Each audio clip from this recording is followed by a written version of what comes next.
Mestre Lupide, você poderia se apresentar para os amigos, seu nome, idade, tempo de prática nas lutas, como iniciou?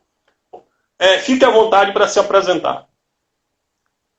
Então, para quem não me conhece, que acho que talvez seja a maioria aqui, a Barba Branca já denuncia há uns 41 anos. Aqui, tipo, Papai Noel. Né? Mas eu comecei nos anos 90 o treino. Era a época que tinha filme de Van Damme, e era aquela onda de pirralho empolgado, né? Adolescente empolgado querendo dar chute de kickboxing. Né? Era aquela época ali. Então, mas eu pratiquei várias coisas. Tudo que tinha aqui na cidade, na época, eu fiz. Eu até joguei capoeira, inclusive, que tinha um grupo aqui, antigo, italiano. Pessoas achavam que era Kung Fu brasileiro, porque na Itália não tinha. Então, até isso eu fiz.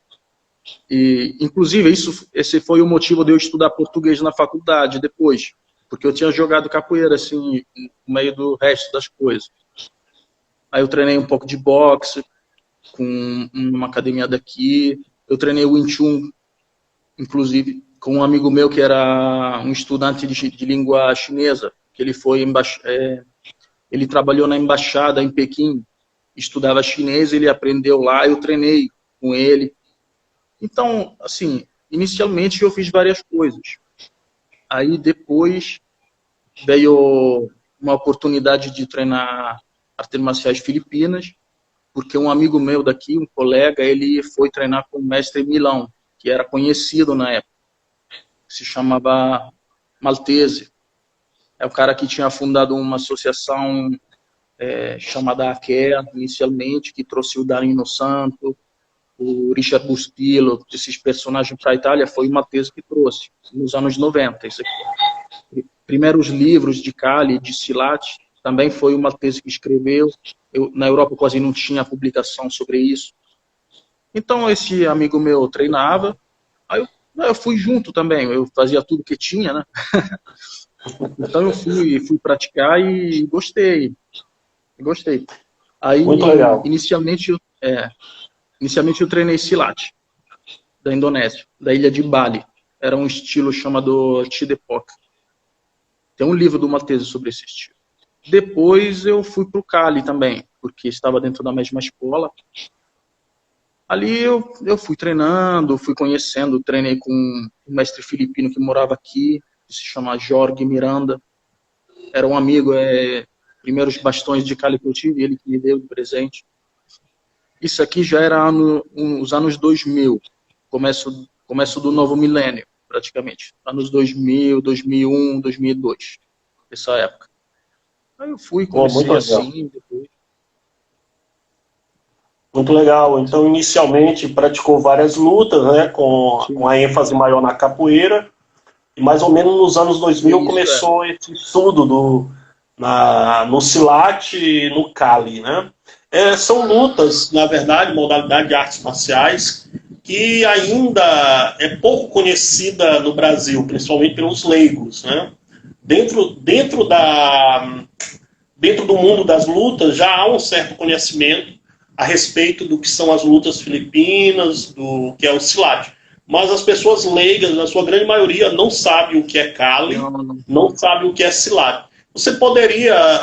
Você disse que iniciou praticando o Silat, né, que é indonésio, e o Kali é uma arte filipina. A grosso modo, você poderia explicar rapidamente o que seria a diferença entre essas duas modalidades, como seria, elas são complementares, como se deu, às vezes, a ideia de que a maioria dos praticantes treinam essas duas modalidades sem nenhum problema. Fale um pouco sobre as duas modalidades. Diferenças, similaridades. Isso é uma boa pergunta, porque pelo que eu vejo no Brasil, nos grupos que eu conheci de Cali no Brasil, eu fui no 2004, primeira vez que eu viajei para o Brasil. Eu fui tentando procurar já se havia grupo de gente que treinava, e alguns grupos tinha. No Rio tinha 2 grupos. Ainda tem 2 e agora acho que deve ter mais grupos diferentes. Mas eu visitei, fiz amizade com todo mundo, né? E eu vi que no Brasil, o Kali e o Silat, quase que as pessoas acham que é uma coisa única junto. E não tem nada a ver isso aqui. Tipo, arte marcial Indonésia e Malásia, ela é muito próxima como visual, como ideia do Kung Fu, se você fosse ver. Não, é muito parecido com alguma coisa tipo Kung Fu, tem movimentos de quedas, e a maioria é desarmado do treino, apesar deles usar facas e facões, assim, não muito grandes, e tem armas, claramente, né? Mas é muito parecido com uma espécie de Kung Fu, se você fosse ver. E as artes marciais filipinas não tem nada a ver com isso aqui. É uma concepção pseudo-ocidental, meio que tentando imitar a coisa ocidental. Então é um pouquinho mais espartana a prática do Kali, tem a ver com armas, é porque é um derivado de esgrima, né, que se misturou na época colonial, em 1500, porque as Filipinas foram colonizadas na mesma época do Brasil. Então a esgrima do início do Renascimento, ela chegou nas Filipinas, através dos espanhóis. E as artes marciais filipinas, elas foram influenciadas, tentando imitar o que os europeus faziam lá, e eram invasores. Enquanto a arte marcial da Indonésia, ela não tem essa influência, não é assim. É muito mais oriental como ideia. É parecida com o Kung Fu, se você fosse ver. Apesar de ter concepção um pouco diferente, tem pequenas formas chamadas juros, que são uma espécie de mini kata simbólico, de poucos movimentos. Mas não é como o Kali. Só que, lógico, se você for ver a área geográfica, até a Tailândia também, né? Toda a parte do arquipélago filipino e a Indonésia, a Malásia, tudo o suleste da Ásia tem algumas conexões de movimento. Mas isso não é que justifica dizer que parece que é a mesma coisa, que não é, não. Pode ser um ou dois movimentos que se parecem, que, aliás, estão em todas as artes marciais, apesar de aqueles movimentos ali quase são comuns. Então, o nexo ali é muito fraco, segundo a minha visão. Mas, vamos dizer para o pessoal vamos dizer, comparando para o pessoal das artes marciais, seria mais ou menos karatê e kung fu, né? Comparando seria isso. Coisas parecidas, tem coisas parecidas, no entanto, são duas artes totalmente independentes uma da outra. Né? Seria mais ou menos isso? Eu acho que Karatê ainda tem mais similaridade com Kung Fu do que o Silat com o Kali. Tipo, não é tão parecido assim. Não tem quase nada a ver, para mim. Do que eu vi, pelo menos. Só que é verdade que muitos praticantes gostam de praticar as duas. Isso sim. Entendi. Mas não porque são parecidas. Porque parecido não é, não. Sinceramente. Então, você já falou um pouco sobre o seu percurso nas artes filipinas, e começou com seu amigo e depois praticou com Maurício Maltese e outros personagens europeus, tendo contato depois com alguns grupos do Brasil. Né? Eu queria que você falasse um pouco sobre o que levou você a pesquisar a esgrima histórica e o combate com faca tradicional da Itália. Primeiro, explica para o pessoal o que é isso, o que é esgrima histórica. Poucas pessoas também conhecem o que é esse combate tradicional com facas, combate italiano, e o que levou você a pesquisar isso, já que você estava mais envolvido, digamos assim, com o Kali e outras lutas. Bom, inicialmente a curiosidade veio porque o Maltese, quando a gente treinava Kali e Silat, ele falava da existência de combates tradicionais italianos, porque ele tinha tido contato com um mestre no sul da Itália, ele conhecia um. Então, o Maltese, ele tinha praticado um pouquinho, ele sabia algumas coisas. Então, ele falava que isso existia, às vezes ele mostrou algumas coisas, assim. Então, a gente sabia no treino que isso existia. Apesar disso não ter tido quase divulgação nenhuma e era uma coisa em extinção, praticamente. Hoje em dia, deve ser um punhado de gente viva ainda praticando, tipo 20 pessoas. A próxima geração provavelmente não vai ter mais. Isso aqui, se a gente agora não levar à frente, é uma tradição que vai se extinguir em poucos anos, atualmente. Então, eu sabia que existia isso. Só que passaram alguns tempos até eu conversar com um mestre que se chama Roberto Laura. Ele mora na Alemanha, mas ele é italiano, é imigrante lá. Eu conversei com ele na internet, por um acaso. Foi um acaso, na verdade, isso. Eu comecei a conversar com ele por causa de alguém ter comentado um vídeo meu, e ele ter comentado junto, e foi uma conversa assim. Só que eu sabia que ele era um mestre bom, porque eu tinha visto alguns vídeos dele na internet. Ele era quase o único que colocava coisa séria sobre essa matéria. Porque tem vários charlatões bem pitorescos também, disso aqui. No YouTube tem negócio muito tosco sobre esse negócio inventado, total, enfim. Como mas toda modalidade. Isso aqui é a coisa mais zoada que você vai achar na internet, porque é uma coisa que quase ninguém sabe, é pouquíssimo praticado, está em extinção, e tem muita gente que inventa descaradamente e se improvisa com coisas mais doidas que você possa imaginar. Então, é uma matéria que, se você pesquisar de pessoa séria fazendo, eu acho que na internet você deve ter umas 2 ou 3, tipo, no máximo. Aí o Roberto, então, ele era um desses... como você estava falando, você gostou do trabalho do mestre Roberto Laura. Isso, porque eu sabia que ele era bom, eu já tinha visto ele. Então eu comecei a conversar com ele, só que ele não ensinava para italianos. Ele só tinha alunos alemãos e de outros países, mas para italiano ele não ensinava, não. Porque ele falou que na Itália já tinha outros mestres velhos, era para eu procurar uns velhos na Itália, segundo ele. Também porque ele não queria... Ele achava que ia fazer concorrência para os italianos, de alguma forma. Eu penso que ele achasse isso. Só que eu cheguei até a treinar com alguém na Itália, com algum mestre lá.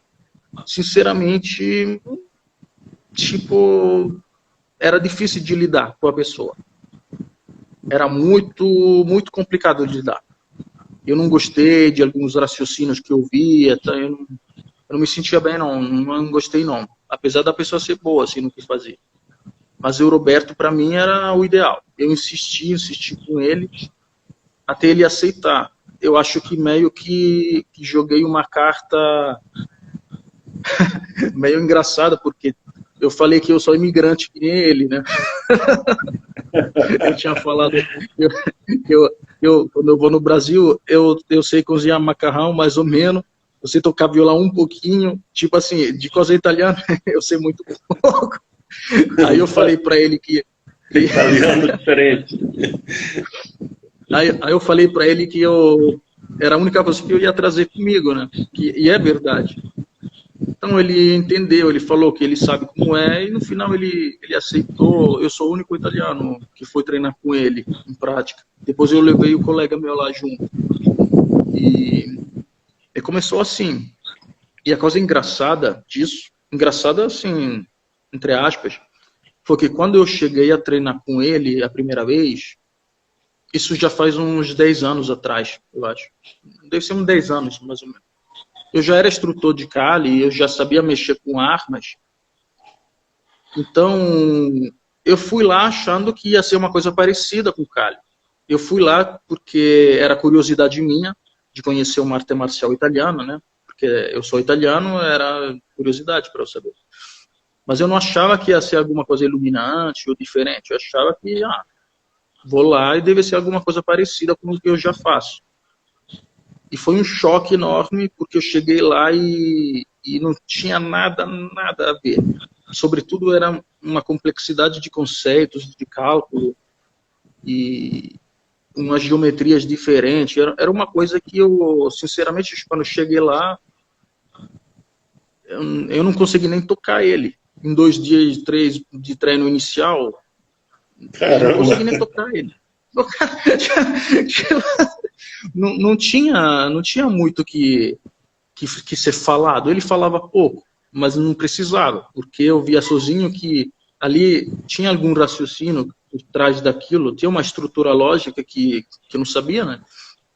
Isso que ele usava, então ele sabia em que momento ele devia estar num ponto que serve, na distância que serve, que tipo de vantagem de tempo que ele sempre ia ter uma vantagem de tempo sobre mim, dependendo do movimento que ele fazia. E não era porque era talentoso ele. Ele é muito bom, mas ali não é talento só, ali tem um cálculo, tem umas coisas para saber. E eu percebi isso na primeira vez que eu fui lá, eu fiquei tipo, não consegui nem tocar ele. E eu era instrutor, eu não era um último bobo do planeta, não, eu já era bom de outras coisas. Mesmo assim, naquela matéria, não tinha muito o que falar. Ali eu voltei para casa com umas dúvidas, mas ao mesmo tempo com umas ideias. Eu fui treinar com um colega meu para testar, a gente tem que ver isso logo. E a gente verificou que aquilo era isso mesmo. E então começou assim o interesse. E foi um interesse que, além da nacionalidade minha, né, que tinha aquela parte que eu gostava, né, porque é cultura daqui, mas também foi uma coisa que é prático. Muitíssimas coisas que eu já fazia, eu joguei tudo fora. Muita parte de coisa que eu fazia, eu eliminei, não faço mais.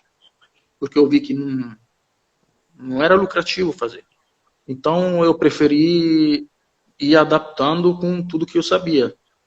Não dava para eu ignorar algumas coisas que eu tinha visto. Então, isso aqui influenciou de volta o Cali também. Porque, lógico que eu não ia... E a esgrima histórica, o estudo da esgrima histórica, foi mais ou menos nesse período ou foi depois? Depois que você conheceu a faca italiana? A faca eu conheci antes. Pouco depois, eu me interessei sobre estudar esgrima mesmo, antiga. Por quê? Vou explicar o motivo. É tudo questão de época, de referência. O Cali, ele nasce com a colonização espanhola nas Filipinas. Era 1500, era o começo do Renascimento, 5 séculos atrás. A arte de faca... A arte de faca italiana, ela tem mais ou menos época certa datada de final de 1700, porque existem armas de duelo que a gente tem que é daquela época ali. Então, a gente tem certeza de que mínimo no 1700 isso existia. Só que não tem documento escrito sobre faca, porque era uma coisa popular. Era a versão do povo da esgrima, o que filtrava da arte de esgrima dentro da classe popular, praticamente. Até a máfia antiga começou a usar isso. Só que a máfia antiga nasceu em 1800 e alguma coisa. Então, o grande problema era, de lógica, para mim, se essa arte fosse de final de 1700, 1800, como o relato policial indicaria, porque quer relacionar isso com o início da máfia, né, antiga.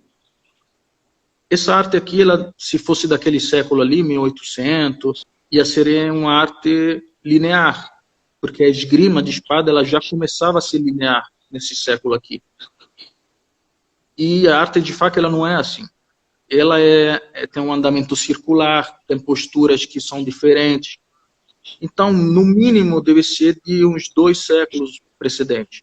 Porque a esgrima entre 1500 e 1700 é uma fase intermédia. O começo do Renascimento, né? Ela era circular, ela era similar. Depois, com 1800 e para frente, começou a aparecer com aquela moderna. Então, como eu não posso sustentar essa tese com documento, porque não existem escritos, mas por analogia de movimento era uma ideia que eu tinha, porque se parece com arte marcial daqueles séculos ali. Então eu fui buscar pesquisadores de esgrima de espada que se movessem parecido com aquilo. Eu achei um cara muito famoso que... Exato. Eu achei um cara muito famoso que é um finlandês, está em Helsinki, se chama Hilkka Artikainen, o nome dele. Eu escrevi para ele, eu expliquei a hipótese que eu tinha. Eu achei que a arte da faca ela devia ser antiga, pelo menos, que nem a esgrima que ele fazia. E ele é um finlandês, mas ele estuda esgrima italiana, de uma escola de Bolonha, inclusive, que é famoso. E ele estudava de 1500 a 1600, esse século aqui. Então eu fui, escrevi para ele, eu perguntei se dava para comparar as coisas com ele. Eu fui na Finlândia visitar ele, fomos treinar juntos, eu mostrei as coisas de faca que eu sabia, ele mostrou coisa de espada que tem a ver, e a gente concorda em pensar que deve ser da mesma época e deve ser um derivado daquilo ali. Então eu me interessei de espada também, porque eu queria saber tudo, né, a origem de tudo. Então, pelo que eu sei, tudo que tem a ver com tudo que veio a partir do 1500 para frente, sobretudo calho filipino e faca italiana também, ele é fruto da esgrima daquele século ali, 1500 e 1600. E por muita sorte nossa, existem muitos livros sobre esse tipo de esgrima. Por quê? Eu vou explicar, vou falar um pouco de coisa histórica para poder entender por que é isso. Primeiro que os livros impressos são daquela época ali. O primeiro manual impresso de combate italiano, que não era mais manuscrito, que era impresso mesmo, então poderia haver cópias disso, é de 1531, e é daquela mesma escola, inclusive. Então, precedente a esse século, existem tratados, sim, mas são manuscritos, e são muito poucos. Na época da Idade Média, tem poucos textos sobre combate escrito. E é tudo exemplar, às vezes parciais, são tudo manuscrito, que fica em museu. O mais antigo em absoluto é alemão e é do 1200. E retrata monge e até mulheres e crianças lutando com espada e escudo. E é escrito em latim misturado com alemão. Tudo escrito à mão, parece aqueles livros de igreja antigos. Depois tem livros medievais de 1400, que são escritos em rima, como poesia e com desenhos. Também não é tão fácil de interpretar. Italianos e alemãos, sobretudo. A partir do 1500, a gente começa a ter muito livro, já. Porque começa a ser livro impresso também. Não era mais manuscrito. E essa própria escola que eu me interessei, de Bolonha, ela produziu os livros mais importantes daquele século ali. Uns 5 ou 6, pelo menos, livros mais importantes e antigos são dessa escola aqui. Então eu fui me interessando para praticar. E tem coisa interessantíssima escrita sobre livros esses, que não é só o fato de ser manual de combate. Eles falavam também da vida deles, da época de instrutor. Tem coisas engraçadíssimas, tipo desabafo dentro de livro. Instrutor de 1500 e pouco que fala... os alunos de hoje não são mais dedicados como os de antes. Eles não treinam.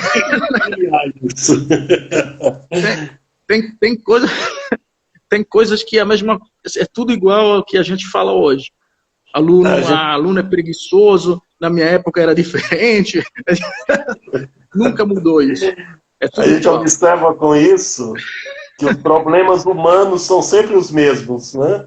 Só muda os personagens, mas os problemas humanos são sempre os mesmos. Então, tem muito muita coisa interessante essa sua história em relação à sua caminhada, né, dentro do processo, porque você começa com a arte de luta com armas, que é o Kali filipino, e aí você vai estudar faca italiana, e aí você busca uma conexão histórica com a raiz de tudo isso, que é a esgrima. A esgrima, na verdade, ela emprestou os conceitos tanto para o Kali filipino, quanto os conceitos para a faca. Muito interessante porque você fechou assim, um ciclo, né? Foi buscar, fez toda uma pesquisa em que fecha um ciclo, né? Em que há uma conexão entre a esgrima histórica o combate com faca tradicional italiano e o Kali filipino, as artes marciais filipinas. E fechando esse ciclo, quais as influências disso no teu trabalho, então, a partir daí? Porque até hoje você continua ensinando lutas, né, combate com armas, e com certeza, quando nós chegamos a uma maturidade marcial, a gente faz a nossa própria síntese, tirando nossas próprias conclusões das pesquisas que a gente faz. E eu achei muito interessante. Queria que você explicasse como esse estudo aí de mais de 10 anos nessas lutas, mais de 15 anos, eu acho, nas modalidades, como isso influenciou no teu trabalho, no teu pensamento em relação ao combate com armas, como que isso, qual o reflexo disso atualmente? Bom, a coisa interessante disso é que as artes marciais antigas, de tipo que é derivado de esgrima, elas são a fonte documentada mais antiga que existe sobre combate. Ou seja, a gente tem documentos e explicações escritas muito bem detalhadas que dá para reconstruir muito certeiramente como que o tipo de raciocínio do combatente daquela época era. Não é somente movimentos, é conceitos, é modo de abordar o combate, é tudo que precisa para você poder gerenciar aquilo como se fosse um trabalho. Muitos tratados são tipo manual do instrutor. Tem um famosíssimo que o autor se chama Marozzo, 1536. Ele escreve imaginando falar para o filho dele, por exemplo. Na introdução ele escreve: comecei esse trabalho jovem e agora na minha idade de velho vou finalizar e vou dedicar para o meu filho, esperando que ele nunca tenha que fazer isso para viver. Mas se ele um dia tivesse que ensinar para alguém como combater com armas, ele vai usar isso. Aí, tipo, ele imagina explicar para o filho dele como ensinar para outros. Isso aqui já 5 séculos atrás era como se tinha uma didática interessante. Tem conceitos, tem conselhos até para aluno novo não ficar constrangido no treino, para treinar separadamente. Tem coisas que são quase modernas. E é coisa didática. E é muito detalhe que não é uma coisa simplória, é uma coisa muito, muito sofisticada, seja na técnica de ensinamento e seja também na abordagem do combate. Então não é somente você saber fazer movimentos, não é tipo, golpeia assim, assim. Não, a pessoa ela te diz como calcular espaço, tempo, quando fazer uma coisa, quando não fazer, quando não dá para fazer, como você provocar um inimigo para fazer acontecer algo que você quer que aconteça, para te favorecer, limitar opções que ele tem. É tudo uma série de conceitos que são universais, de certa forma. Não tem a ver com espada ou com armas assim. São raciocínios de combate. Isso aqui ele é tão detalhadamente explicado em muitos livros antigos que a gente ignorar isso para reinventar a roda sozinho, eu acho uma estupidez, sinceramente. Porque isso aqui é um trabalho de séculos de muita gente. E gente que fazia isso de verdade, em época que era trabalho dele. Vocês se matavam daquele jeito, em guerra. Então, ou em contexto urbano, então usava armas brancas de verdade. A pessoa não escrevia por esporte. Então, é interessante para nós aproveitar tudo que tem ali para poder adaptar, porque não precisa ser tudo, né? Eu nunca irei combater com lança pela rua, lógico.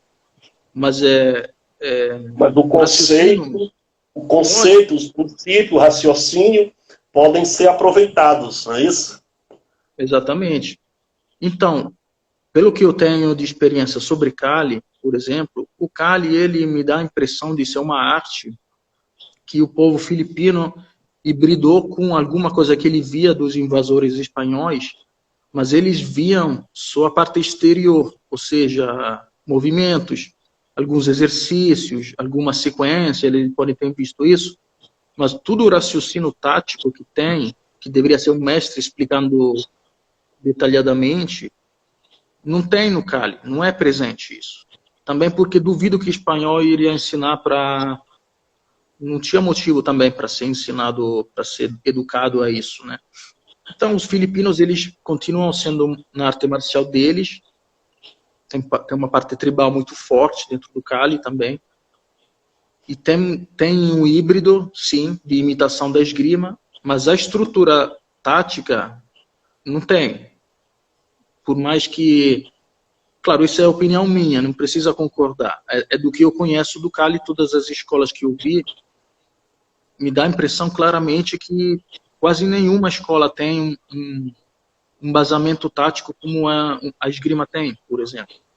Até a esgrima olímpica esportiva de hoje tem uma estrutura tática ela muito, muito sofisticada.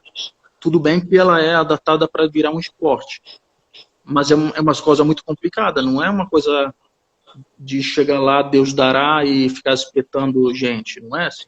É uma coisa muito complexa.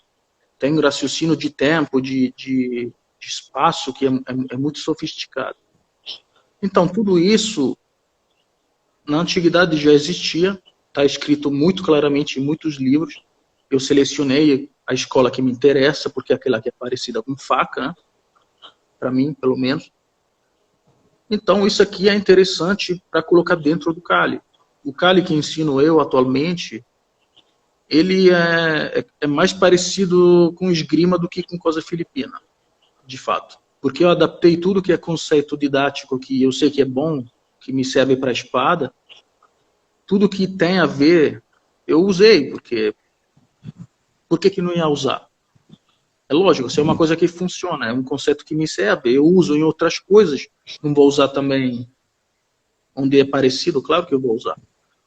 E tudo que eu achava que era deletério, ou treinamentos que levava muito tempo e poderia dar uma confusão sobre algumas coisas, ou então treinamentos que poderia dar uma pequena vantagem de manuseio, só que também ia trazer um defeito muito grande, às vezes no footwork ou em outras coisas, eu tirei, eu modifiquei também. Tudo que eu achava que o aluno poderia pegar vício perigoso, eu tirei.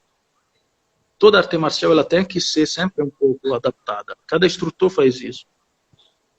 Seria uma má fé você ensinar algo que você não acredita ou que você não usa. Eu não vou ensinar para um aluno meu uma coisa que eu não usaria. É lógico que não. Eu vou ensinar a coisa que para mim faz sentido. Então, essa foi a ideia de tudo. Entendi. É muito interessante essa visão, porque é uma forma muito honesta de ver o combate, né? Você trabalhar coisas práticas e trabalhar coisas que realmente tenham o propósito de ser, né? Dentro daquele contexto. Vamos mudar um pouco as perguntas, né? E falar um pouco agora da importância do combate armado, né? Da importância do combate armado para o nosso contexto atual. Primeiro, o contexto dos lutadores, das pessoas que treinam luta sem armas. Qual é a importância, como você vê a importância do estudo de combate com armas? Como você vê o que isso beneficia um praticante de lutas desarmada, por exemplo?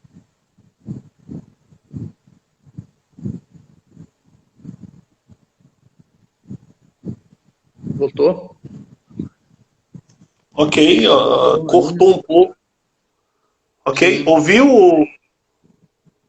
Ouvi. Ouvi a pergunta. Quer que eu... okay. Não, eu ouvi a pergunta. Certo. Então,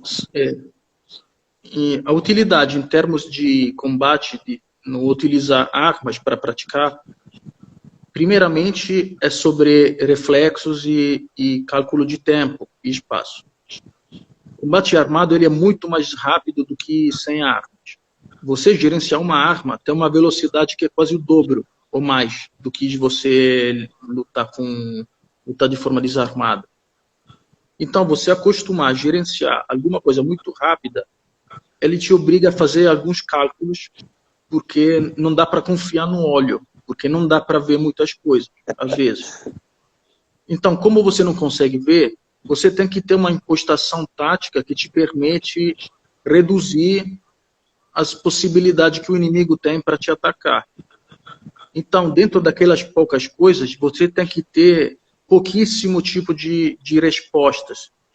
Então, a maioria das defesas que você faz são poucos movimentos que são bons para quase tudo.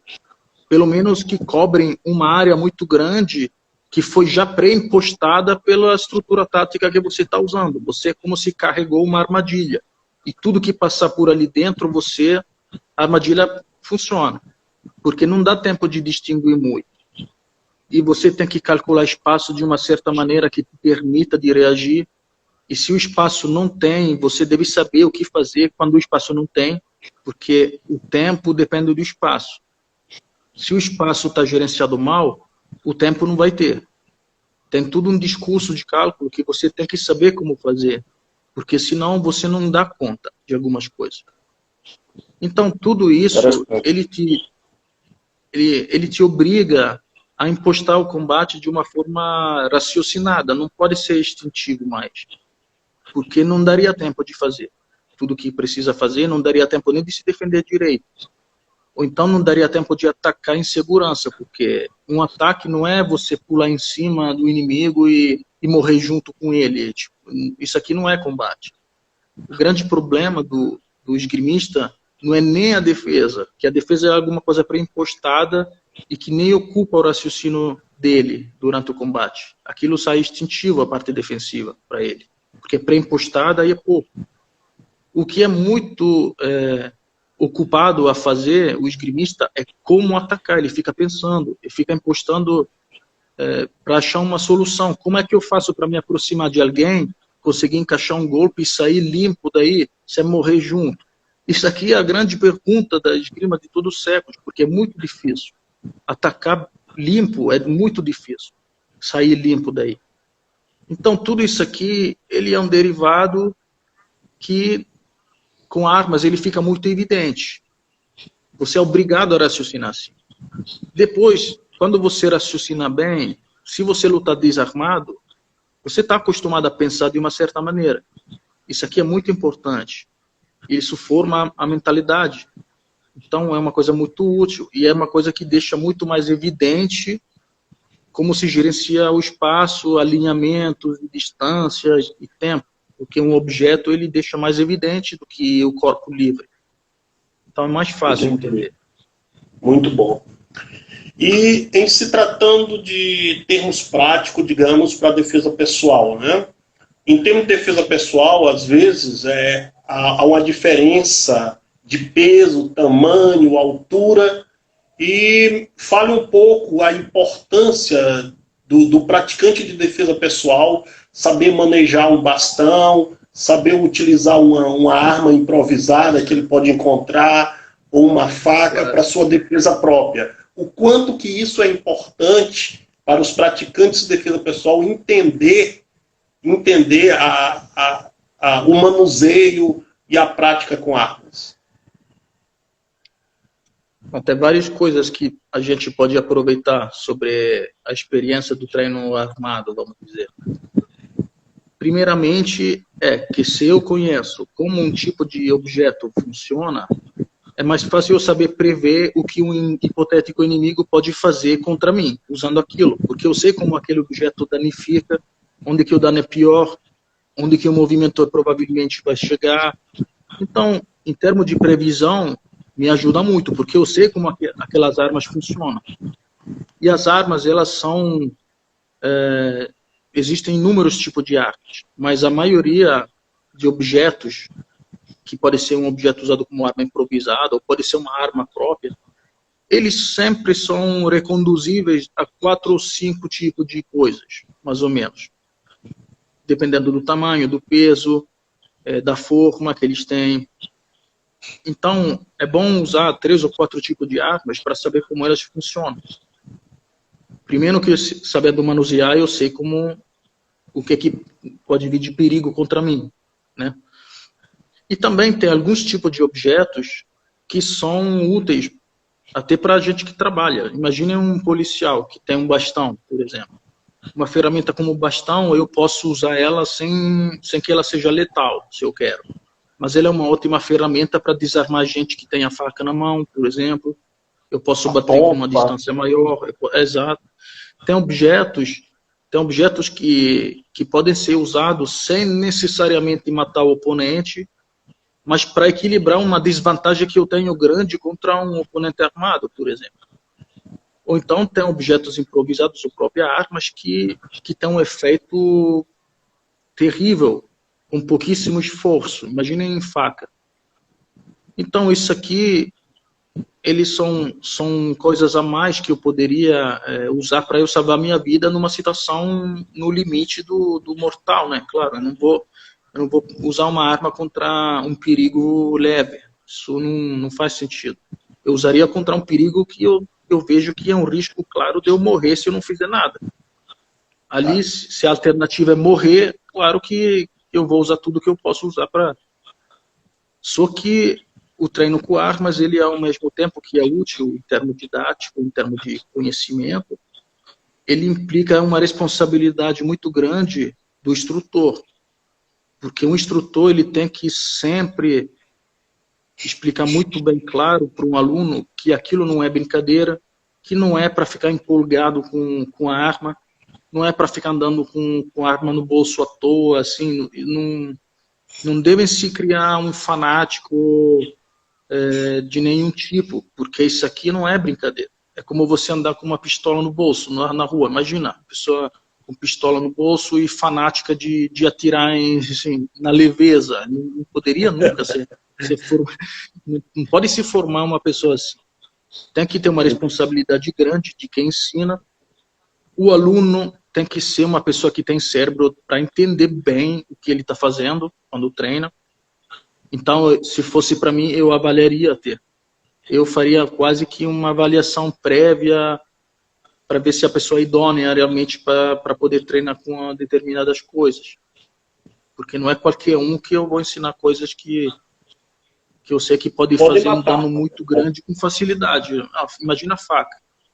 Porque uma vez que você ensina alguma coisa, implicitamente a pessoa, se ela treina sem responsabilidade, ela acha que está sendo incentivada a usar aquilo ali, como se fosse de brincadeira.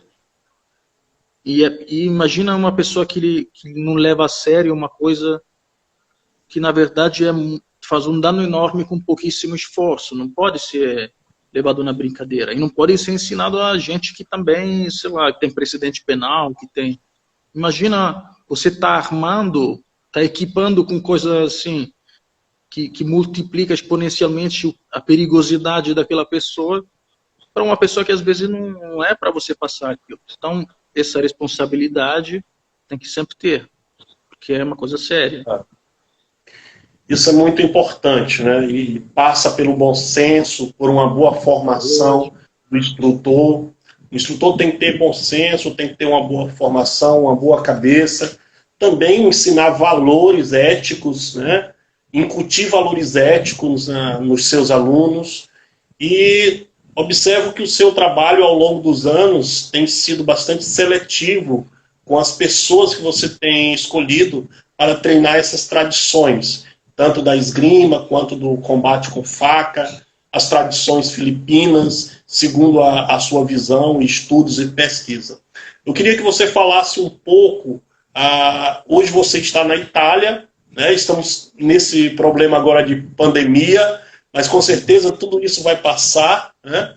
E eu queria que você falasse um pouco sobre como que funciona a formação de futuros instrutores, se as pessoas que têm interesse, como elas podem fazer para entrar em contato com você, para quando estiver no Brasil possa organizar eventos, tá? Porque acredito que, como você disse, é um conhecimento muito precioso sobre o combate armado e que, se não for passado à frente, infelizmente vai acabar. Então, fale um pouco sobre isso, sobre a formação de professores, sobre os seminários, se você está aberto a realizar isso, quais são as qualificações, o que você exige para que a pessoa seja um instrutor. Enfim, é isso. Fale um pouco do seu trabalho. Bom, eu dividi o trabalho em 3 áreas que são interessantes para mim. Tudo que eu coloquei dentro do programa de treino que tem a ver com Kali filipino, eu chamei Esgrima Fighting Concept. Eu chamei assim porque, de fato, é a minha forma de treinar essas coisas. É muito, muito influenciada pela esgrima antiga. Então, é um Kali na minha visão. Não é parecido com outras escolas. É a minha forma de treinar. Eu acho que é importante treinar a parte da arma básica do Kali, que é um bastão desse tipo aqui.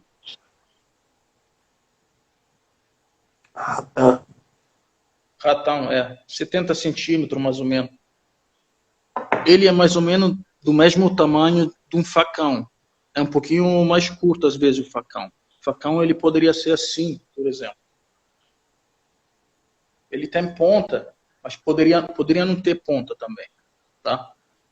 Essa arma aqui, ela é uma ferramenta agrícola, ela não é uma arma real, de fato. Ela não é equilibrada, não é balanceada como fosse uma espada. Ela tem a tendência a acelerar, pesa para frente. É uma arma que é lançada para frente como um machado, quando se move. Então ela se move com uma certa lógica diferente do que se moveria uma espada, por exemplo, que é uma arma balanceada.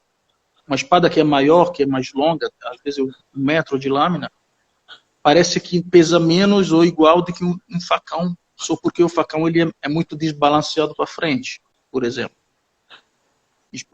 Inclusive espada que no 1500, no início da Renascença, iniciou a usar, era feita desta forma aqui. Isso é uma espada da lata, clássica, daquela época. A empunhadura não era mais assim.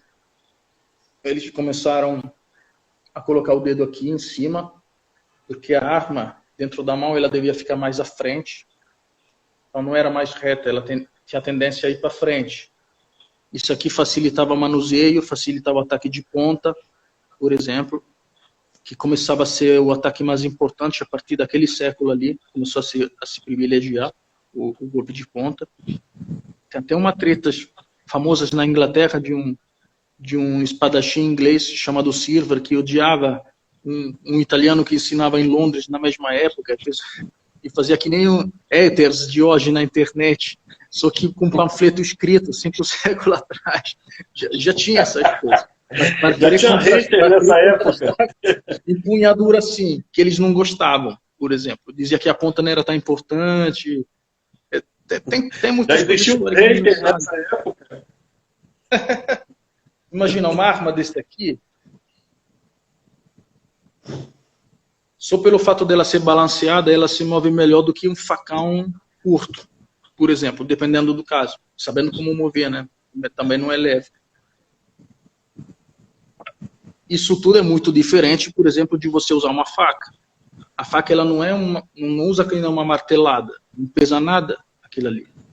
É um objeto tipo esse, sei lá. Você não vai usar assim. Não é um martelo esse aqui. Não é preciso carregar golpes. Então, como gerenciar um ataque de alguém que simplesmente esticando a arma como se fosse acender a luz, assim, ele já tem um efeito mortal, não dá para ver movimento nenhum, sabe? Tudo isso aqui, o objeto ser diferente, o peso dele, a maneira como ele roda, ou se ele não precisa rodar e tudo mais, influencia conhecimento. Então, dentro do Kali eu coloquei bastão e facão, que são 2 objetos parecidos na mecânica de movimento, tá? Coloquei o uso de armas em duplas, que podem ser 2 armas iguais, grandes iguais, como 2 bastões, por exemplo. Ou então pode ser diferente, um facão e uma faca, bastão e uma faca, tamanho diferente. Tá? Que são coisas clássicas filipinas, mas elas têm uma ideia didática interessante para praticar. Também não é tanta coisa assim no programa. Vale a pena abordar isso. Coloquei um treino de bastão longo, por quê? Porque cabo de vassoura é objeto que a gente encontra o tempo todo na vida real. É a coisa mais fácil de encontrar. Só que é um objeto leve. Certo. Vamos continuar então a parte 2. você estava falando sobre e mostrando as armas, sobre a estrutura do programa seu, que seria então a utilização. A espada, ela faz a conexão com todas as armas, os conceitos vêm da espada, e aí as armas que você ensina, no caso, seria o bastão filipino, né, o yantok, 2 bastões, o facão e a faca. Você estava falando sobre a faca, que ela tem uma biomecânica totalmente diferente dos outros objetos, dos outros tipos de armas. Que certo. As pessoas forçam o raciocínio querendo usar a faca como se fosse um bastão ou como se fosse um facão. Na verdade, a faca ela tem uma dinâmica diferente. Como você disse, ela não é uma arma de carrego. Então, você estava explicando sobre essa última arma aí, no caso. No caso, você utiliza o bastão, 2 bastões, facão e a faca. Sim. Então, na parte que eu deixei como programa de Kali, basicamente são armas de tamanho grande. Facão, bastão, 1 ou 2. Às vezes bastão e facão pode ser acompanhado com uma arma secundária, que pode ser a faca também. E tem um programa desarmado que não é grande coisa, não. É um derivado mínimo, porque, como também na esgrima antiga, você tinha que saber alguma coisa de luta, caso você perdesse a arma, ou caso você não tivesse. Então, você não vai sempre estar usando a arma. Você tem que poder adaptar um pouco em qualquer ocasião. Mas o foco não é luta desarmada em si. Porque para isso já tem artes marciais, tipo boxe, sei lá, tem muitas coisas para praticar isso em específico. Não é preciso ser redundante e querer fazer tudo sempre. Eu não sou de acordo com alguém querer treinar uma arte e dizer que dentro tem tudo. Não. Dentro da arte tem coisas úteis de assuntos que você escolheu. Eu posso incluir um pouquinho de tudo, de alguma coisa que eu acho útil. Mas é sempre uma escolha, não pode ser uma coisa 100% de tudo, porque senão nunca acaba também. Não é preciso. Verdade. É como escrever um livro, né? É como escrever um livro. Quando você vai escrever um livro, você pega pequenos trechos de outros, né? Pequenas citações. Não dá para você pegar outro livro inteiro e botar dentro do seu, botar 2, 3, 4... Não é preciso. Até porque seria plágio, né? Mas não precisa também, não precisa ser assim. É mais fácil você integrar. Se eu quero ser um lutador de chão, eu vou fazer o jiu-jitsu brasileiro, por exemplo. Sei lá, se me interessa isso, eu quero ser muito específico nessa área, já tem especialista daquilo. Por que eu vou reinventar a roda e colocar, sabe, não precisa...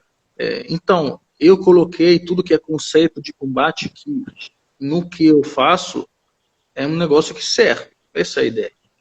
E tudo que é adaptável de forma lógica, seja porque poderia ser útil, porque também tem que contextualizar isso, né? A gente pode estudar armas exóticas por diversão, mas provavelmente não serve para nada isso. Então, se a pessoa treina dizendo, eu faço isso porque é divertido, eu gosto, pode fazer qualquer coisa. Pode ser stuntman, pode dar salto mortal, pode fazer tudo que ele quiser, porque é para diversão. A minha ideia é que deve ser alguma coisa um pouco espartana. Assim, eu não gosto de prático, de encher eu não gosto de encher muito a linguiça, como se diz, muito além do que para mim era razoável. Eu não faria isso. Porque a gente tem tempo limitado para treinar. Se no meu treino tem um programa que não acaba nunca, na verdade eu não estou praticando nada ali, porque cada coisa eu vou fazer hoje e nunca mais. Então é melhor você fazer uma seleção de coisas que são mais genéricas possíveis, ou seja, que dá para adaptar sem tanta dificuldade, e o que não for adaptável tem que ser especificamente estudado, se for uma coisa importante. Você tem que saber distinguir o que você acha importante para usar o seu tempo. Porque senão, você não pode estar perdendo tempo treinando tudo de tudo e achando que tudo tem a mesma prioridade. Às vezes não tem. Às vezes tem coisas prioritárias e coisas que são adicionais, que podem até ser bom, mas não é a estrutura, o esqueleto da coisa que sustenta, né? Então você tem que distinguir. A parte da faca eu ensino separadamente do resto. Eu criei em 2 módulos introdutórios que são um derivado simplificado do que eu sei de tradicional, porque a prática tradicional não é todo mundo que quer fazer. Eu descobri isso porque ela tem influência cultural interna, né, dentro, e não é tanto fácil assim a abordagem do treino tradicional, porque tudo que é arte antiga, ela tem a tendência a ser ensinada um pouco de forma críptica, vamos dizer assim. Tem tradição no meio, tem várias coisas. Então eu criei uma parte introdutória que eu uso já como curso autônomo, por exemplo, que ele já funciona em si como coisa básica. Mas também me facilita porque na hora que a pessoa quiser aprender uma escola tradicional de faca, eu conheço 2 ou 3. 2, basicamente. Só que de uma eu conheço mais de uma vertente da mesma. Na hora que a gente quiser praticar uma coisa tradicional, porque tem um interesse da pessoa também por motivo cultural, porque gostou, ou porque quer aprofundar mais, tudo que for praticado antes, ele facilita aprender, porque são matérias um pouco complicadas de explicar.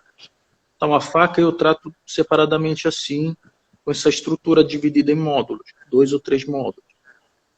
A espada, que é a esgrima antiga, também trato tudo separadamente, porque não são todas as armas da esgrima antiga que me interessam. Porque a esgrima antiga, ela usa qualquer coisa que você possa imaginar. Tudo que era arma de guerra antiga tem. Lança, escudo, até tem coisas para combater contra a pessoa montada em cavalo. Tipo, não precisa eu estudar tudo isso se não me serve, não me interessa. Não tem mais contexto.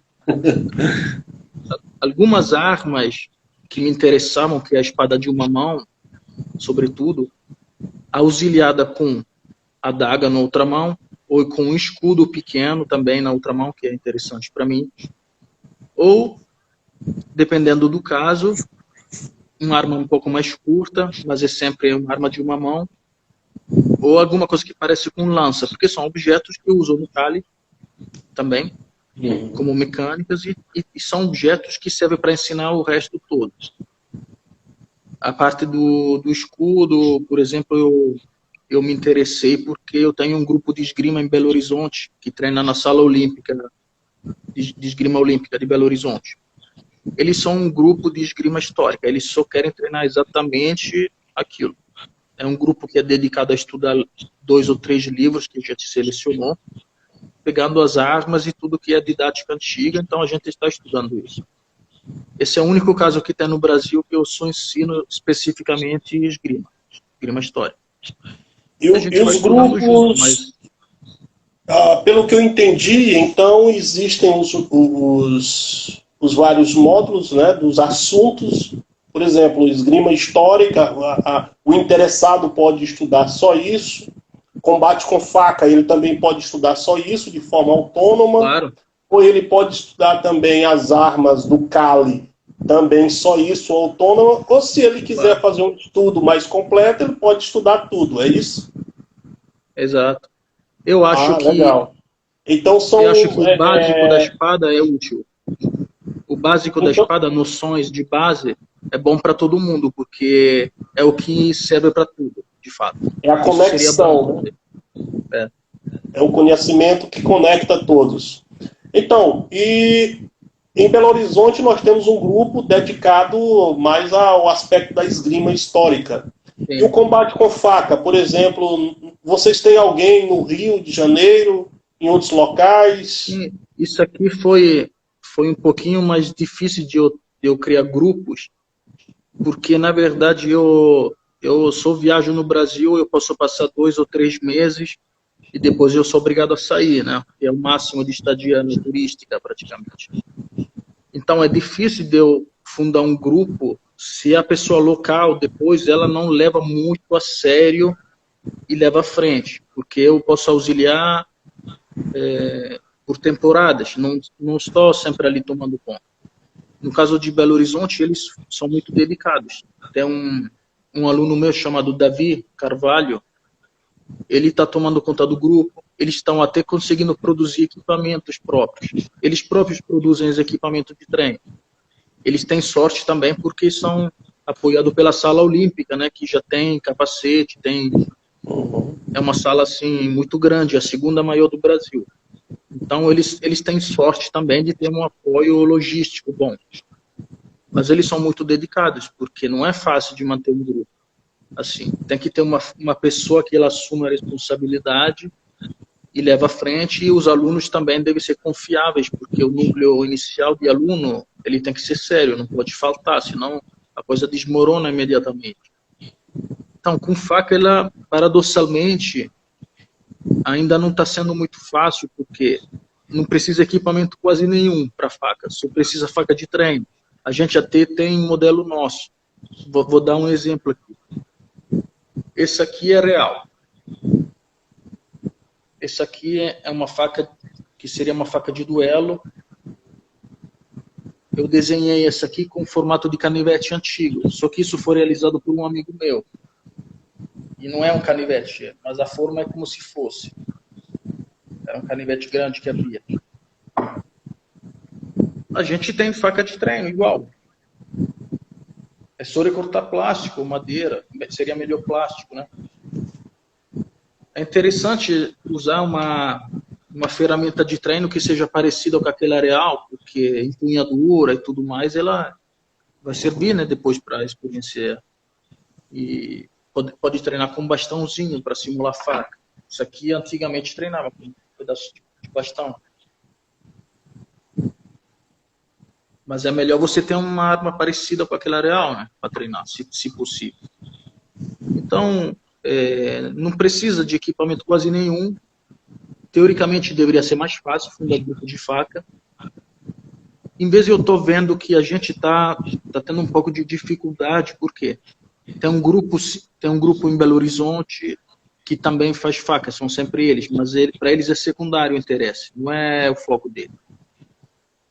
Tem em Porto Alegre um grupo de amigos que treinam, mas é um grupo que, assim, eles treinam porque gostam, mas não é um grupo que está focadíssimo em treinar e praticar intensivamente. Então, são praticantes que gostam, que quando é possível eu fazer um seminário, a gente organiza, mas ele é desse tipo. No Rio tem alguns amigos que é a mesma coisa, tem um grupinho de gente que está tentando levar o treino à frente, mas, vamos dizer, não é um núcleo que focou na matéria e quer fazer, porque são pessoas que treinam outras coisas também. Então é uma coisa adicional para eles. Tem em São Luís do Maranhão, a mesma coisa, a gente pratica cali, pratica a faca, está tentando introduzir, né? Mas é assim, grupo dedicado só a isso, especificamente, ainda não tem. Tem grupo de cali que também se interessa por faca, isso sim, isso tem. Mas grupo focado totalmente ainda não há. Seria interessante também fazer. Entendi. Então, falando um pouco mais sobre esse trabalho, né, em relação à questão do trabalho com armas, então. Recapitulando, o programa seria autônomo, módulos autônomos, mas ao mesmo tempo eles se integram. Tá? E no Exato. caso, as armas mais exóticas, tanto da esgrima quanto do cali, não é usado. Mas para o contexto da defesa pessoal, que temos muitos praticantes, na verdade são seus estudantes que gostam da defesa pessoal, existe uma outra matéria que eu acharia interessante você falar, que seria a parte de armas improvisadas, objetos comuns que podem ser utilizados como defesa pessoal, objetos do dia a dia. Fale um pouco sobre esse trabalho aí, como que é feito isso. Então, a maioria dos objetos que a gente tem, que é possível usar como arma, geralmente são objetos contundentes. Isso não quer dizer somente coisas que parecem com bastão, mas pode ser um objeto também como uma caneta ou uma pedra, sei lá, uma coisa minúscula, ou alguma coisa que tenha uma quina, uma ponta qualquer. Isso aqui ele pode ser usado como arma, porque é possível você atingir alvos que desarmado não poderia. Tipo, você não poderia bater em ossos sem arma, por exemplo. Qualquer objeto contundente permite bater nas mãos, em ossos e produzir um impacto forte. Poderia fazer pressão em algumas áreas mole do corpo, que pode ser interessante na defesa pessoal. E tudo isso aqui não é letal, mas ele tem um efeito muito bom para poder se livrar de gente que está segurando, ou então para poder bater em pontos que normalmente a gente não poderia, se não tivesse objeto. Então isso tudo, no Kali, ele é trabalhado, porque a gente tem variedade de objetos para treinar, de armas, né, no caso, que se parecem com a maioria dos objetos que dá para achar. Então pode ser um objeto pequeno, como uma caneta, e a gente acabaria usando ele parecido com a luta desarmada do Kali, que é chamada Panantukan, que é o boxe de rua. Na verdade, tem movimentos que pressupõem que você tenha um objeto na mão. Não é um soco puro, normal, aquilo. Você poderia ter uma pedra na mão, poderia ter alguma coisa assim. Então, é um objeto pequeno. Bastão, ou bastão tipo cabo de vassoura um pouco maior. São tudo objetos que dá para você achar normalmente, assim, na vida real. E tem como usar a maioria deles com um efeito não letal. Tudo que é muito difícil de usar com efeito não letal são lâminas. Isso é complicado. A faca, tanto é que eu trato separadamente, porque ela, para poder ser usada, ela precisa de uma lucidez muito grande. Porque ela ou produz um dano gigantesco, ou ela às vezes não produz dano nenhum se você não sabe usar. Vai sair retalhando a pessoa aleatoriamente, ela só corta a camisa do outro e não para agressão e não tem efeito sério. Então tem que saber muito bem o que está fazendo, e algumas armas eu acho bom estudar separadamente por isso também. Mas a maioria do Kali, elas são adaptáveis para objetos e para coisa não letal também. Ok, muito bom. Vamos então encerrar com alguma mensagem que você gostaria de deixar para os praticantes de artes marciais, para os alunos, estudantes. Deixa uma mensagem aí, pessoal. Agradecer a todos que participaram da nossa live. Quem quiser entrar em contato com o mestre Lupide pode fazer contato, fazer perguntas mais no privado. E estamos à disposição. Eu não sei se aqui dá para... Eu vejo que pessoas podem escrever. Se tiver alguém que tem alguma pergunta, a gente pode até responder aqui. Senão eu vou dar uma mensagem genérica, no entanto. Que é o seguinte. Vocês são praticantes. Praticantes, eles têm inúmeros motivos para querer praticar. Pode ser diversão, pode ser simplesmente saúde. Às vezes o esporte é motivado porque a pessoa simplesmente gosta disso. Isso aqui não é necessariamente alguma coisa que deve ser demonizada, porque tem gente que às vezes pratica algo porque gosta, acha que é estranho. Não. O treino não deve ser chato. O treino deve ser bom. Deve ser uma coisa que você está com vontade de ir lá praticar. Não é uma tarefa você é obrigado a fazer. Mesmo um treino que você faz porque tem uma utilidade, vocês têm que sempre abordar como alguma coisa prazerosa de fazer. Porque é uma coisa que faz bem para a saúde, é uma coisa que enriquece culturalmente. Porque, por exemplo, no caso do que a gente estuda, tem um enorme bagagem cultural, histórica atrás, que não é somente, não é um esporte só. É sempre uma coisa que vem de muitos séculos antes. Então, a gente tem 1000 motivos para praticar. São todos válidos. Mas a coisa mais importante, que vai sustentar um treino por muito tempo, é que vocês precisam gostar do que fazem. Não façam as coisas achando que é obrigatório, que nossa, devo ir na academia hoje. Não pode ser assim. Deve ser uma coisa que você tem que dizer, que bacana, não vejo a hora de ir para lá, de fazer isso. Se a abordagem é essa, vai sempre dar tudo certo. E quanto mais vocês gostam de alguma coisa, melhores vocês vão se tornar naquilo. Tudo que é feito com prazer, ele dá um fruto sempre bom. E nunca será pesado fazer. Essa é a abordagem para qualquer coisa. Eu acho que esse é o motivo maior. Verdade, mestre. Muito bem colocado suas palavras.